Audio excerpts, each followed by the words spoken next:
சிவாவையும் சக்தியையும் எப்படியாவது சேர்த்து வைக்கணுங்க. அவங்க 2 பேரும் சந்தோஷமா நிம்மதியா வாழ்ந்தாதான் காலம் முழுக்க நான் அவங்க கூட சந்தோஷமாவும் நிம்மதியாவும் வாழ முடியும். அவங்க 2 பேரும் சேர்த்து வைக்க வேண்டியது நம்மளோட கடமை மீனாட்சி. உனக்கு எந்த அளவுக்கு ஆதங்கம் இருக்கோ அதே அளவுக்கு ஆதங்கம் எனக்கு இருக்கு மீனாட்சி. நாம 2 பேரும் இன்னைக்கு இங்க ஒன்னா இருக்கோம்னா அதுக்கு ஒரே காரணம் சிவாவும் சக்தியும் தான். கடவுள் நம்மளை சேர்த்து வச்சுட்டு அவங்கள மட்டும் பிரிக்க மாட்டார் மீனாட்சி. கண்டிப்பா இதுக்கு பின்னாடி ஏதோ ஒரு காரணம் இருக்கும். நாம எப்படி கல்யாணத்துக்கு முன்னாடி ஒண்ணு சேர போராடணுமோ அதே மாதிரி இப்போ அவங்க ஒண்ணு சேர போராடிட்டு இருக்காங்க. அப்புறம் ஏங்க டிவோர்ஸ் அளவுக்கு போனாங்க? மீனாட்சி இப்படி வா உட்கார். நான் தான் சொன்னேன்ல மீனாட்சி, அவங்களுக்கு நடுவில் ஏதோ ஒரு பிரச்சனை அவங்கள ஒன்று சேர விடாம தடுத்துட்டு இருக்குன்னு. முதல்ல அது என்ன பிரச்சனை நான் கண்டுபிடிக்கணும். எப்படிங்க கண்டுபிடிக்க போறீங்க? அவங்களா மனசு திறந்து சொன்னாதான் நமக்கு தெரியும். அதுவும் அந்த லெட்டர் மட்டும் நான் பார்க்கலன்னா அவங்க 2 பேரும் பிரிஞ்சதுக்கு அப்புறம் தான் நம்ம எல்லாருக்கும் விஷயமே தெரிஞ்சிருக்கும். எனக்கு என்னமோ அவங்க 2 பேரையும் ஒன்னா நிக்க வச்சு கேட்டாதான் பிரச்சனை என்னங்கிறதே தெரியும்னு தோணுதுங்க. அது வரைக்கும் உங்களால கண்டுபிடிக்க முடியலன்னா அவங்க 2 பேரும் பிரிஞ்சே போயிடுவாங்க. அதுக்குள்ள நாம அவங்கள ஒண்ணு சேர்த்தாகணும். கொஞ்சம் பொறுமையாச்சு, அவங்க கவுன்சிலிங் எல்லாம் முடியட்டும். அப்புறம் அவங்க என்ன முடிவு எடுக்கிறாங்கன்னு பார்த்துட்டு அதுக்கப்புறம் நம்ம பிளான் பண்ணுவோம். எந்த காரணத்தை கொண்டும் சிவாவையும் சக்தியும் நான் பிரிய விட மாட்டேன் மீனாட்சி. நீ கவலைப்படாத மீனாட்சி.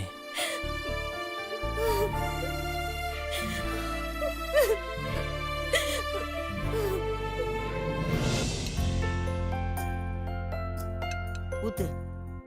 போதும். சரி அம்மா, நீ உட்காந்து சாப்பிடுமா? இல்ல மீனாட்சி, நீங்களா சாப்பிடுங்க, நான் அப்புறம் சாப்பிடுறேன்.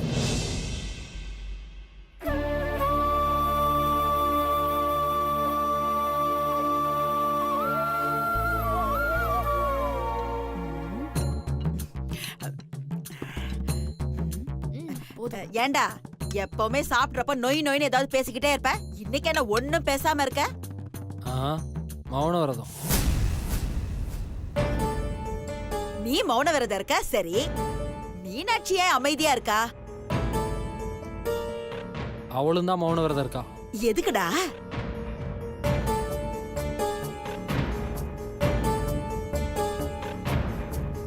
எல்லாரும் ஒத்துமையா கடைசி வரைக்கும் ஒன்னா இருக்கணும்ன்றதுக்காக தான்.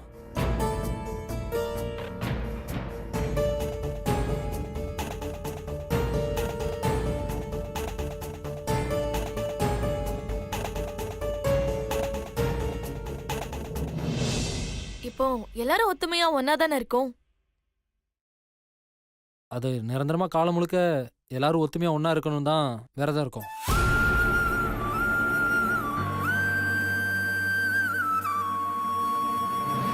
ஏண்டா விரதம்னு சொன்ன பேசிக்கிட்டே இருக்க?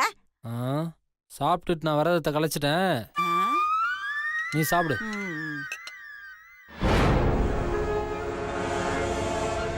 அத்தை சாப்பிட வாங்க. இப்ப எனக்கு பசி இல்ல, நான் அப்புறமா சாப்பிடுறேன்.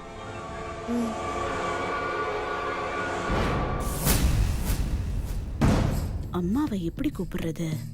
ஏண்டி சும்மா சட்னியை போட்டுக்கிட்டு இருக்க? ஒரு இட்லி எடுத்து வேடி. சக்தி, அந்த சட்னியை போட்டுக்கிட்டு நம்ம என்ன சொன்னோம்? இது இட்லிக்கு சண்டை போட்டுக்கிட்டு இருக்கு. வை. இன்னொன்னு வைக்கவா?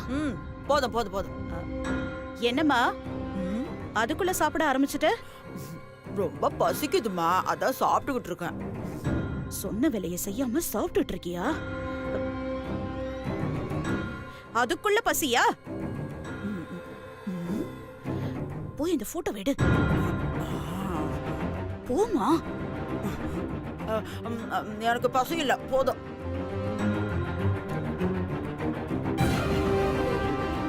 ஐயோ பாட்டி, என்ன அதுக்குள்ள போதுன்னு சொல்லிட்டீங்க? உங்களை நம்பி தான் நான் நிறைய சமைச்சு வச்சிருக்கேன். ஏய் என்னடி, நான் சோத்துக்கு அலையறவன் ஐயோ நினைச்சியா? பாட்டி, நான் அப்படிலாம் சொல்லல பாட்டி. என்ன அப்படி சொல்லல? எல்லாத்தையும் எடுத்து வை, அப்புறமா வந்து சாப்பிட்டுக்கிறேன். தள்ளு.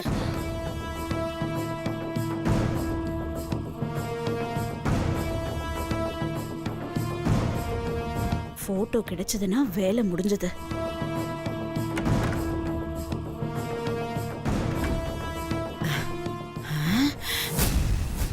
அப்பாடா தூங்கிட்டு இருக்கா.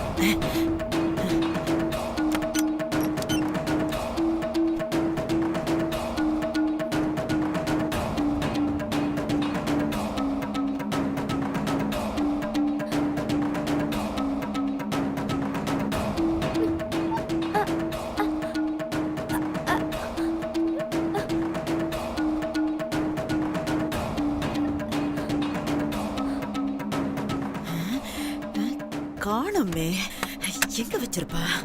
பாட்டியே இப்ப அவசரமா மாடிக்கு போகுது. இதுல ஏதோ விஷயம் இருக்கிற மாதிரி இருக்கே. என்னவா இருக்கும்?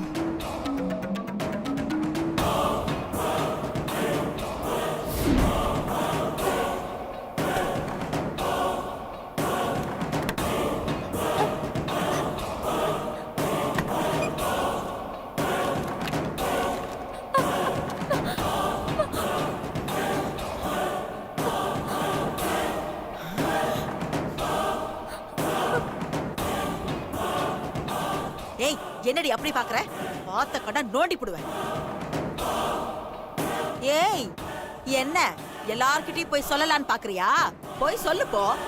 உன்னால முடிஞ்சா போய் சொல்லு போடி. முடியாது. அப்படியே சொல்ல முடிஞ்சாலும் நாங்க உன்னை சொல்ல விட மாட்டோம். இப்போ உன் வாய் மட்டும் தான் ஒரு பக்கமா இழுத்துக்கிட்டு இருக்கு. ஏதாவது சொல்லணும்னு நினைச்ச உன் கழுத்து ஒரு பக்கம் இழுத்துக்கும். புரியல? உன் கழுத்தை குருவி கழுத்தை திருகிற மாதிரி அப்படியே திருகி விட்டுருவோம். ஆட்டையே கொண்டாச்சு, குட்டிய கொல்றது எங்களுக்கு என்ன கஷ்டமா? போனா போகட்டும்னு உயிரோட விட்டு வச்சிருக்கோம். நீ ஏதாவது பண்ணணும்னு நினைச்ச அவ்வளவுதான், ஜாக்கிரதை. பாட்டி போய் இவ்வளவு நேரம் ஆகுது. என்ன பண்ணதுன்னு தெரியலையே. என்னன்னு போய் பாப்போம். என்ன இவ்வளவு கை கழுவிட்டா? மேல போய் பாப்பாளோ? ஏய், என்ன சக்தி நீயும் கை கழுவிட்ட? இல்லக்கா, எனக்கு போதும்.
எங்க இருக்கு பாட்டி? எங்க போயிருக்கோம்?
எங்க வச்சிருப்பா அந்த போட்டோவை?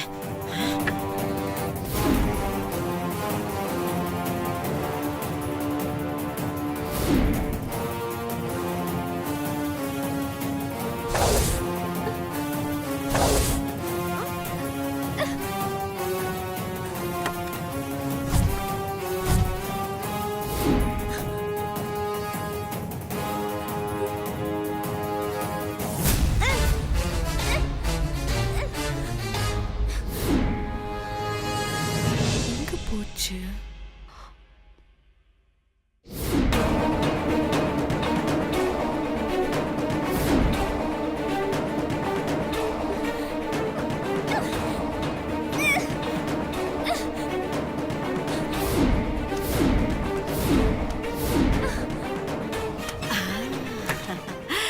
கிடைச்சிருச்சு.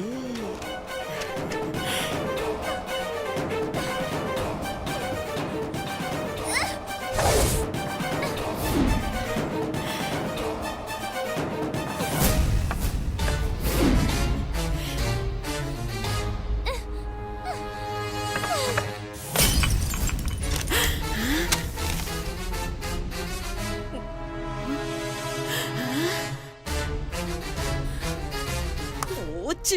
உதவி உதவி. மேல என்ன சத்தம்? வாங்க போய் பார்க்கலாம். தெரியல அத்தை. போய் பார்க்கலாம். ஐயோ போச்சு, மாட்ட போறாங்க. காரியத்தை கெடுத்துட்டோம். எங்க போச்சு அந்த போட்டோ? இவ வேற வந்துட்டாளா? ஐயோ.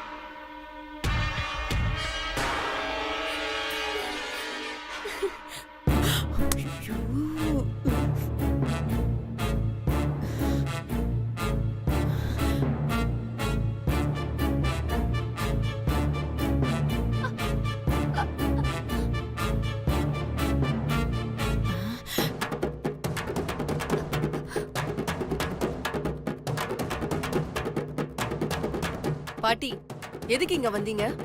இந்த ரூம்ல என்ன பண்றீங்க?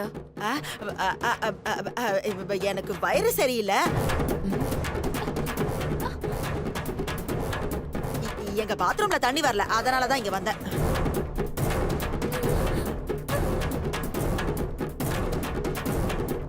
ஏன் நான் இங்க வரக்கூடாதா? இது எங்க வீடு. நான் எந்த ரூமுக்கு வேணாலும் போவேன், எந்த பாத்ரூம் வேணாலும் யூஸ் பண்ணுவேன். அத கேட்கறதுக்கு யாருக்கும் ரைட்ஸ் கிடையாது. ரைட்ஸ் கிட்ஸ்னு சொல்லி எது பிளான் பண்ணுது? சரி, எது சத்தம் கேட்டுச்சு? என்ன அது? அது உன் தங்கச்சிய கேளு. அது ஏதோ தண்ணி கிளாஸ தட்டி விட்டுட்டு உடைச்சிட்டான்.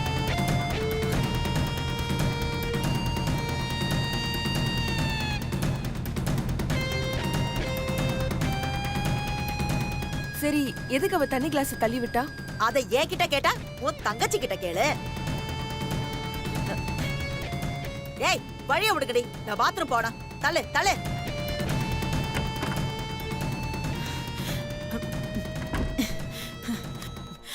ஐயோ, அந்த போட்டோ எங்க போச்சுன்னு தெரியலையே. அதுல என்ன இருக்குன்னு தெரியலையே. அந்த உதவி குடும்பமே இங்க வந்து நிக்குது. இப்ப எடுக்கவும் முடியாது. சரி, நம்ம அப்புறமா வந்து எடுத்துக்கலாம். இன்னும் எவ்வளவு நேரம் நான் இந்த நாத்தத்துல நிக்கிறது? பாட்டி ஏதோ பொய் சொல்ற மாதிரி இருக்கே. ஐயோ, அக்கா கிட்ட எதுவுமே சொல்ல முடியலையே.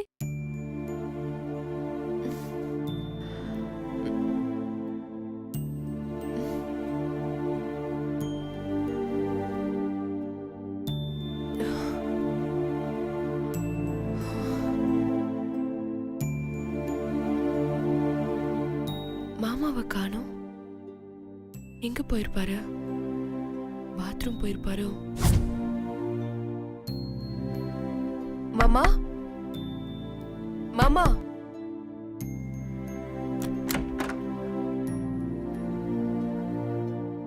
ஆளை காணுமே. எங்க போயிருப்பாரு? பாத்ரூம்லயும் இல்ல. வெளியில போய் பார்க்கலாம்.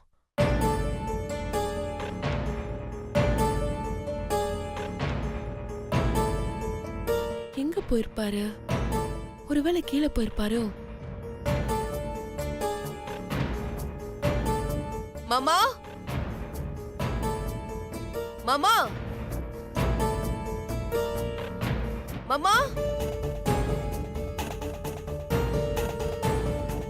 மாமா, மாமா. இந்த மூதேவி இந்த நேரத்துல இங்க என்ன பண்ணுது?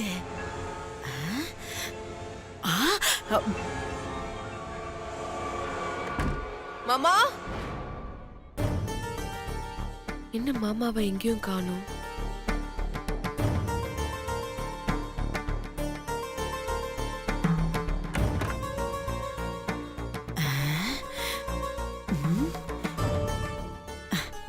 இந்த நேரத்துல தூங்காம அவ என்ன பண்ணிக்கிட்டு இருக்கா? போய் பாப்போம்.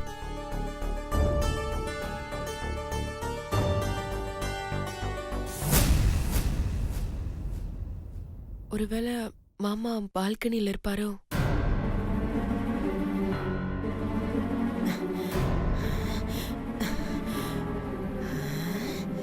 எதுக்கு இவ மாமா மாமான்னு அவன் பின்னாடியே சுத்திக்கிட்டு இருக்கா? எதுக்கு சுத்துறான்னு போய் பாப்போம்.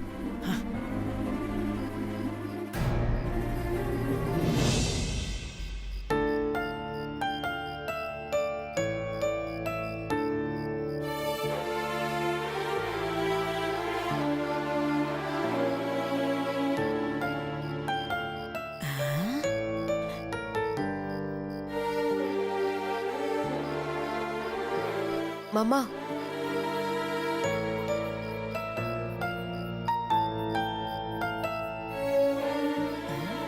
இங்க என்ன பண்றீங்க? தூக்கம் வரலையா? இல்ல சக்தி, நீ போய் படு. மாமா, மணி 1 ஆகுது மாமா. தூக்கம் வரலன்னு சொல்றீங்க. என்னாச்சு?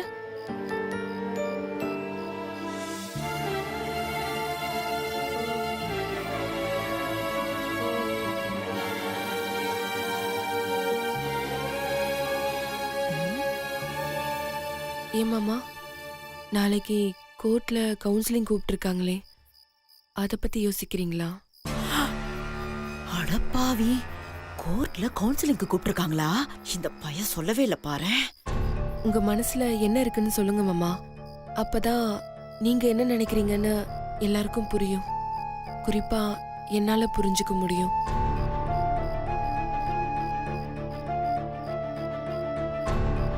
என் மனசுல நினைக்கிறதெல்லாம் அவ்வளோ ஈஸியா வெளியில சொல்லிட முடியாது சக்தி. மாமா, நான் எல்லாத்தையும் சொல்லல. எது சொல்லணுமோ அதை மட்டும் சொல்லுங்கன்னு தான் சொல்றேன்.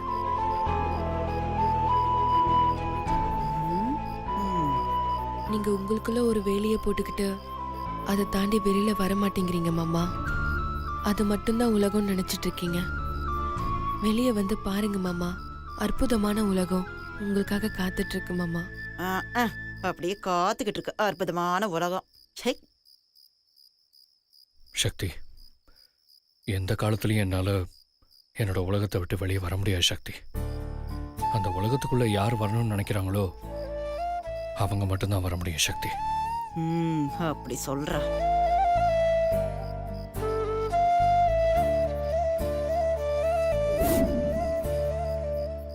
கண்டிப்பா யாராலையும் வர முடியாது மாமா. ஏன்னா அந்த உலகத்துல உங்களால மட்டும்தான் இருக்க முடியும். அங்க உங்களுக்கு மட்டும்தான் இடம் இருக்கு. அப்படியே யாராவது வரணும்னு நினைச்சாலும் உங்களை சுத்தி இருக்கிற வேலி அவங்கள உள்ள விடாது. அந்த வேலிய உங்களால மட்டும்தான் உடைச்சிட்டு வெளில வர முடியும். இன்னும் சொல்ல போனா நீங்க வேலின்னு சொல்றது உங்க மனசுல இருக்கிற பிம்பம் தான் மாமா. அத நீங்களாதான் நீக்கிட்டு வரணும்.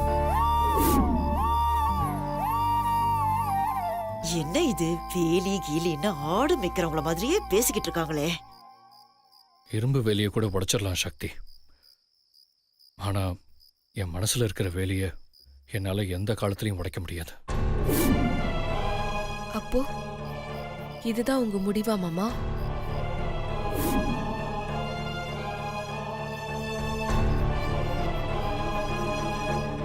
இது முடிவில்லை சக்தி, இது ஒரு நல்ல ஆரம்பம். எனக்கா உங்களுக்கா மாமா?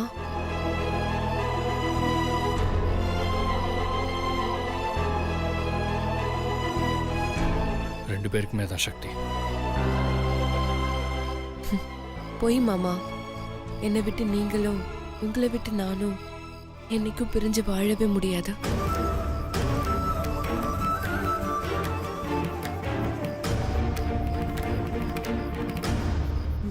நாங்க வாழ விட்டாதானடி உங்களை. சின்ன வயசுல நான் ஒரு நாய்க்குட்டி ஆசையை வளர்த்தேன். எங்க அப்பா அதை எனக்கு கிஃப்ட் பண்ணாரு.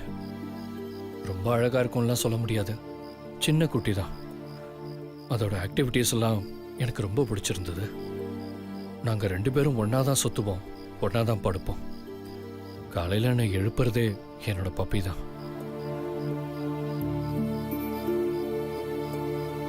ஒரு நாள் அது இறந்துருச்சு. அது இறந்து பல நாளா நினைச்சு நினைச்சு அழுத.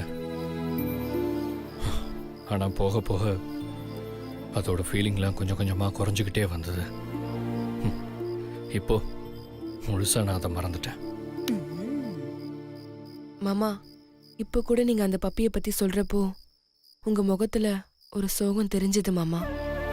ஒரு நாய்க்குட்டிக்கே அந்த சோகம் உங்க மனசுல வருதுன்னா, கட்டின பொண்டாட்டினா என்னை விட்டு பிரிஞ்சா கண்டிப்பா உங்க மனசுல பெரிய பாதிப்பை கொடுக்கும் மாமா.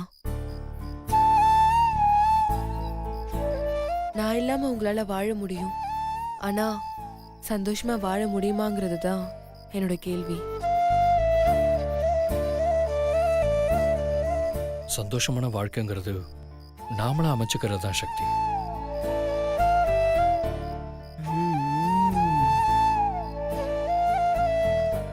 சரி மாமா, என்னை விட்டு போறது தான் உங்களுக்கு சந்தோஷம்னா கண்டிப்பா நான் அந்த சந்தோஷத்தை கொடுக்கறேன்.